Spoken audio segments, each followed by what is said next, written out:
আমার ছেলেটার প্রতিটা সময় নজর থাকে ঠিক ঠাকুরের সিংহাসনের দিকে।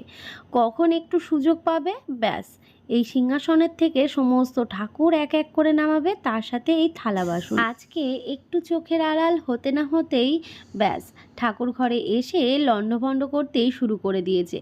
যেই থালা বাসনের আওয়াজ পেলাম অমনি ছুটতে চলে এসে দেখি এই তো এই পরিস্থিতি।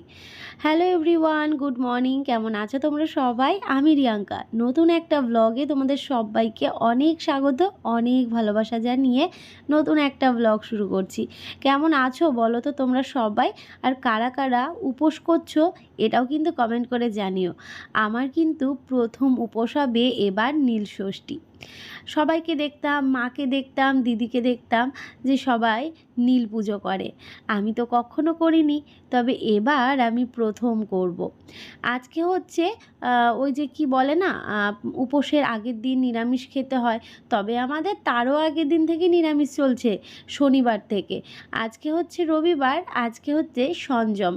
আজকে একবার ভাত খাওয়া হবে আর একবার রুটি। তো সকাল থেকে উপোসই বলতে পারো, কারণ সকাল থেকে কিছুই কিন্তু খাইনি। ওই স্নান করে রুটি খাওয়া হবে। তবে এইগুলোর দায়িত্ব আমার নেই, এই রুটি তরকারি করার দায়িত্ব বৌদি নিয়ে নিয়েছে। আর অর্ককে আমি একটু ভাত দেব। এইভাবে আমরা না মিলেমিশে কাজ করি, জানো তো। তাই জন্যে আমাদের বেশ সুবিধা হয়। কোনো দিন আমি বৌদিকে রান্না করে দিই, বা কোনো দিন বৌদি আমাকে রান্না করে দেয়। এইভাবে বেশ ভালোই কাটছে। তবে আজকে বরের জন্য তো রান্না করতে হবে, তো নিরামিষ রান্নাবান্নাই হচ্ছে। ওই করব একটু সোয়াবিনের তরকারি, আর ঢ্যাঁড়স রয়েছে মানে ভেন্ডি, তো সেটা একটু চচ্চড়ি করব। আর নিরামিষ হোক আমিষ হোক, আমার বরের একটু আলু সেদ্ধ লাগবেই, তাই সেটা দিলে আর কোনো কথা হবে না। তো একটু রান্না বসিয়ে দিয়েছি, আর তার ফাঁকেই এই কাজগুলো করে ফেলছি। বৌদি এসে ছেলেকে নিয়ে গেল, সেই ফাঁকে আমি দৌড়ে দৌড়ে রান্নাও করলাম, আর তার সাথে এই যে জামা কাপড়গুলো ভাঁজও করে রাখলাম।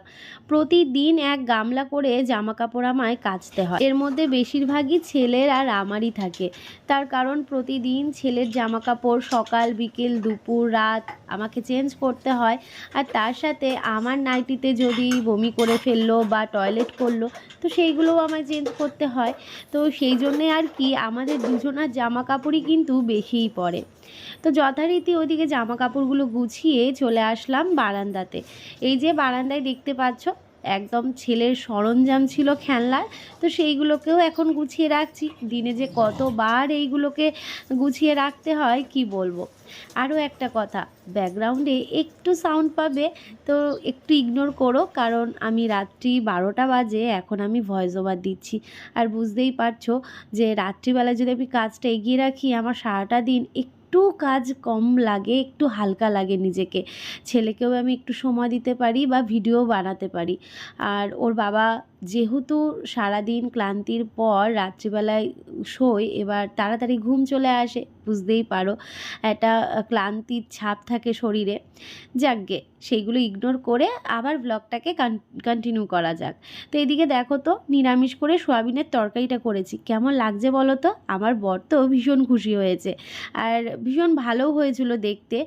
তো এদিকে ভাত, ভেন্ডি সর্ষে, আর বৌদি আমার জন্য ঘুগনি আর রুটি দিয়েছে, স্নান করে খেয়ে নেব। আচ্ছা, তোমরা কারা কারা প্রথম নীলষষ্ঠী করছো বলো তো, কমেন্ট করে জানিও।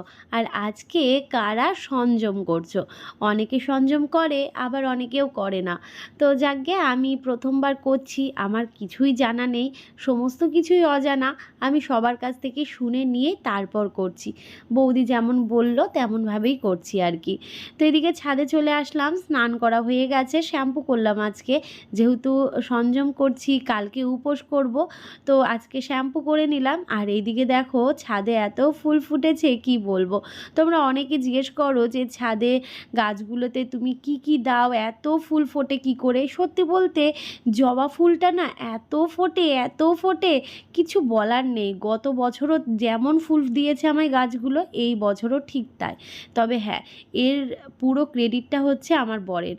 ও নিজের কাজ কর্ম সমস্ত কিছু ফেলে রেখে বলবো না, সমস্ত কিছু সেরে তারপরেও যেটুকু সময় পায় সেইটুকু সময় দেয় হচ্ছে এই গাছগুলোকে, কারণ গাছগুলোকে ভীষণ ভালোবাসে।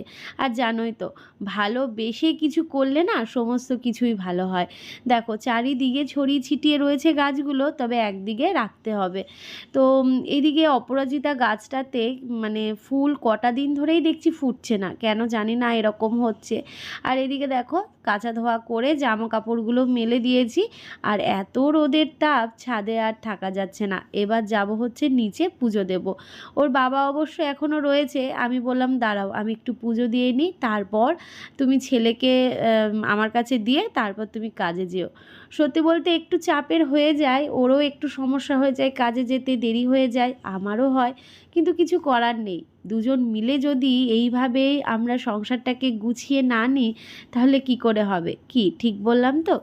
দেখো তোমাদের সাথে কথা বলতে বলতেই আমার ঠাকুরকে সেবা দেওয়া হয়ে গেছে, আর ঠাকুরের সিংহাসনে দেখতেই পাচ্ছ জবা ফুল। এদিকে ভাত বেড়ে নিয়েছি, অর্ককে ভাত দিয়ে আসবো, আর তার সাথে ওর বাবাকেও খেতে দেব। তো ওকে খেতে দিয়েছি, আর এই ভাতটাকে এখন ওকে দিতে যাবো। হ্যালো এভরিওয়ান, কেমন আছো তোমরা সবাই? আশা করছি সবাই খুব ভালো আছো। এই সিম্পল হাউসের রিয়াঙ্কা চ্যানেলে তোমাদের সবাইকে অনেক স্বাগত জানাচ্ছি। আমি রিয়াঙ্কা। আজকে অনেক দিন পর এই নতুন ভিডিও তোমাদের সাথে শেয়ার করছি, আর আমি জানি এই ভিডিওটা তোমাদের জন্য অনেকটা হেল্পফুল হবে, কারণ আমি নিজে যেহেতু হেল্প পেয়েছি, তাই আমি ভাবলাম তোমাদের সাথেও এই ভিডিওটার মাধ্যমে শেয়ার করা যাক। এই মাত্র আমি শ্যাম্পু করে আসলাম, কারণ আমি একটুখানি বেরোবো, তো এবার চুলটা শ্যাম্পু না করলে হতেও না। আর সত্যি বলতে মানে নিজে কিছু স্টাইল করব, সেটা করার জন্য বাইরে পার্লারে যাব, সেটা আমার পক্ষে সম্ভব নয়, কারণ আমার বাড়িতে রয়েছে একটা ছোট্ট বেবি, আর তাকে সামলে আমার সংসার সামলে আমার পক্ষে সম্ভব হয়ে ওঠে না আমি একটু পার্লারে যাব, গিয়ে একটু হেয়ারটা স্টাইল করব।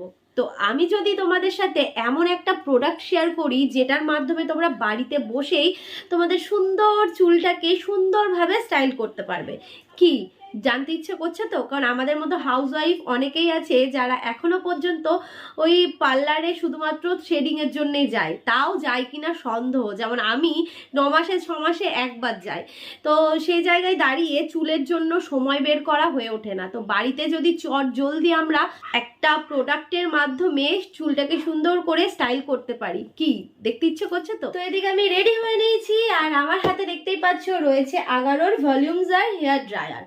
তো নিশ্চয়ই দেখতে ইচ্ছে করছে এটার মধ্যে কি আছে আর এটার কাজ কি। চলো তোমাদের সাথে এবার এটার ডিটেলসটা শেয়ার করা যাক। আমি কিন্তু কিনে নিয়েছি আগারোর ভলিউমাইজার হেয়ার ড্রায়ার। এই ভলিউমাইজারটা যেমন হেয়ারটাকে ড্রাই করে, তেমনি চুলের কিন্তু অনেকটা ভলিউম আনে। বক্সটা খোলার পর তোমরা এরকম একটা ম্যানুয়াল পেয়ে যাবে। এটার মডেল নাম্বার হচ্ছে HV2179। আমি কিন্তু খুব একটা হেয়ার ড্রায়ার চুলে ইউজ করি না, কিন্তু আমি এই আগারোর ভলিউমাইজারটার খুব ভালো ভালো রিভিউ দেখলাম, তাই ভাবলাম তোমাদের সাথেও শেয়ার করা যায়। এর মধ্যে রয়েছে আয়রোলনিক টেকনোলজি, যেটা ফ্রিজ কন্ট্রোল করতে সাহায্য করে। তাছাড়াও এর মধ্যে অ্যাক্টিভেট চারকোল রয়েছে, যেটা হিট ডিস্ট্রিবিউট করতে সাহায্য করে। এটা স্কাল্পে গরম করে না, যেহেতু এটা ব্রাশ।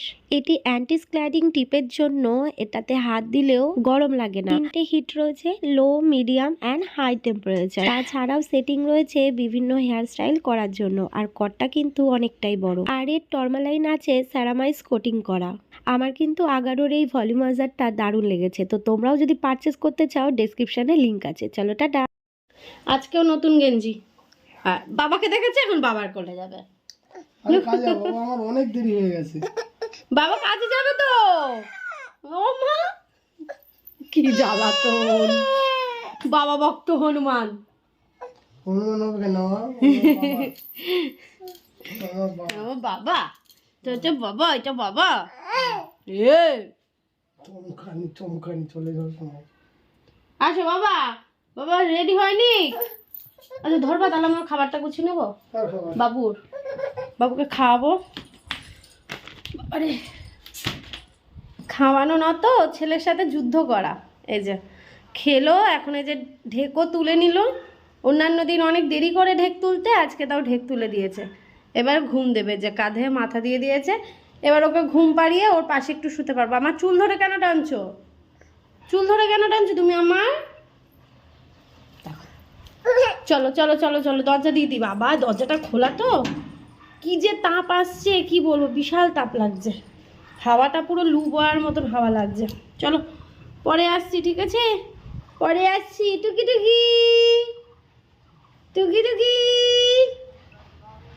টুকি টুকি।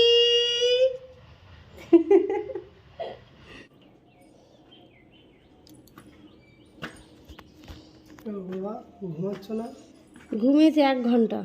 1 ঘন্টা ঘুমাচ্ছে কেন? 1 ঘন্টা ঘুমিয়েছে কেন? দাও বাবা। 32 পাটি বেরিয়ে গেল।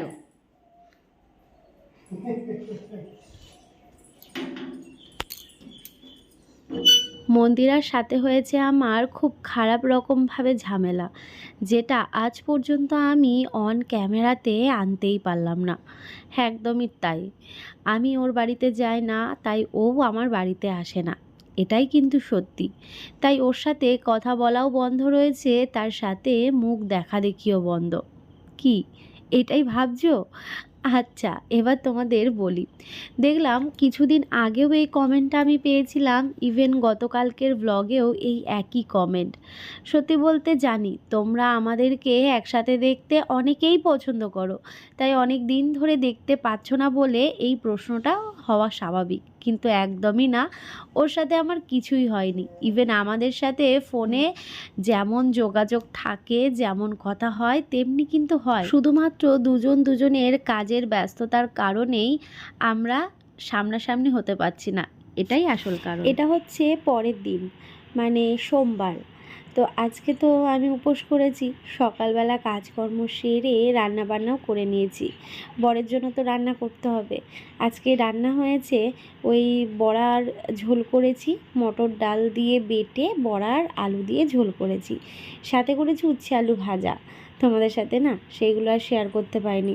আজকে সকাল থেকে ছেলেটা একটু দুষ্টুমি করছিল, তাই ওকে সামলাতে সামলাতে ওদিকে রান্না বান্না সমস্ত কিছু পেরে উঠতে পারিনি, মানে তার সাথে ব্লগিংটা করে উঠতে পারিনি। তাই ওর বাবা আসলো, তারপর ওর বাবার কাছে ছেলেকে রেখে আমি একটু নিশ্চিন্ত মনে পুজোটা সেরে নিলাম। আর এবার আমার প্রথম নীলষষ্ঠী, বেশ ভালো লাগছে জানো, মন থেকে একটা আলাদাই আনন্দ লাগছে যে আমার সন্তানের জন্য আমি প্রথমবার নীল পুজো করছি। মা করতো, দিদি করতো, এরপর আমিও করছি। ভাঙের পাতা লাগে, গোটা ফল লাগে, আতা, বেল, তারপর আম তো অবশ্যই লাগবে, কারণ এই সময় কিন্তু আম পুজো দিয়ে তারপরেই কিন্তু আম খাওয়া যায়।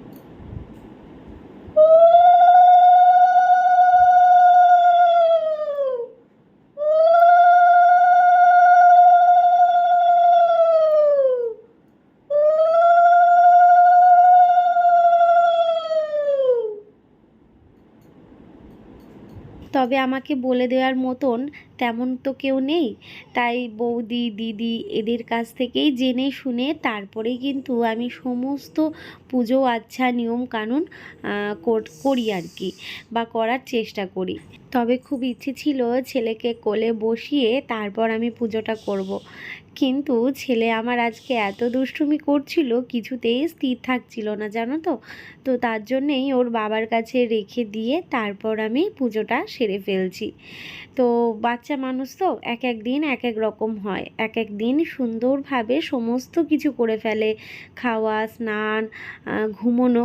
আজকে একটু দুষ্টুমি করছিল। যাকগে, আমি তো পুজোটা সেরে ফেললাম।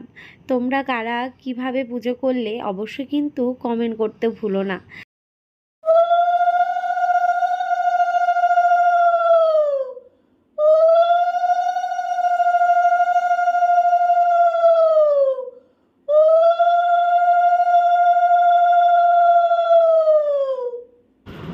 আর একদিন পরেই নতুন বছর, পয়লা বৈশাখের অনেক শুভেচ্ছা জানাই তোমাদের সবাইকে, সাথে নীল পুজোর। আর কারা কারা প্রথমবার আমার মতো নীল ষষ্ঠী পুজো করলে কমেন্ট করতে কিন্তু ভুলো না। সবাই ভালো থেকো, সুস্থ থেকো, আর আমাদের পাশে থেকো। চলো আজকের মতন টাটা।